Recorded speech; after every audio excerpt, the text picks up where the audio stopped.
Se ha despertado un virus que permanecía dormido. El primer caso en China ha sido confirmado. Se supone que de un animal fue transmitido y ha causado muertes y pánico por el mundo. Fue propagado, ha viajado a través del aire por miles y miles de personas, causando la muerte. Los habitantes de China han tomado precauciones, levantando un hospital para acabar con esta peste. Pero lo que no sabían es que se había transmitido silenciosamente a personas a través del aire, las cuales, volviendo a sus respectivos países, llevaron el caos a gente de todas partes del mundo. Ahora Europa se veía involucrado.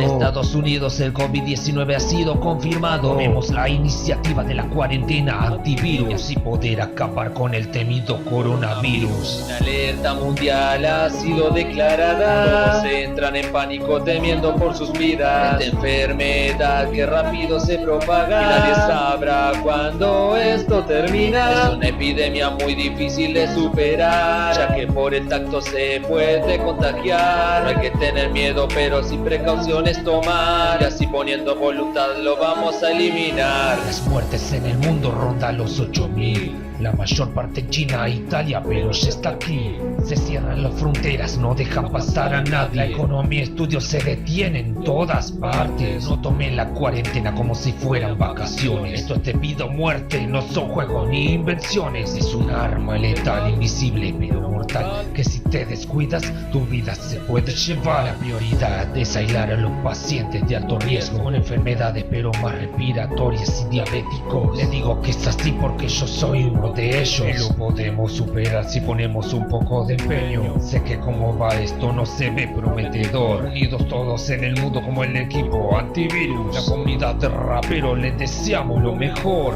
Vamos a vencer juntos al coronavirus. Una alerta mundial ha sido declarada. Todos entran en pánico temiendo por sus vidas. Esta enfermedad que rápido se propaga y nadie sabrá cuándo esto termina. Es una epidemia muy difícil de superar, ya que por el tacto se puede contagiar. No hay que tener miedo, pero sin precauciones tomar, y así poniendo voluntad lo vamos a eliminar.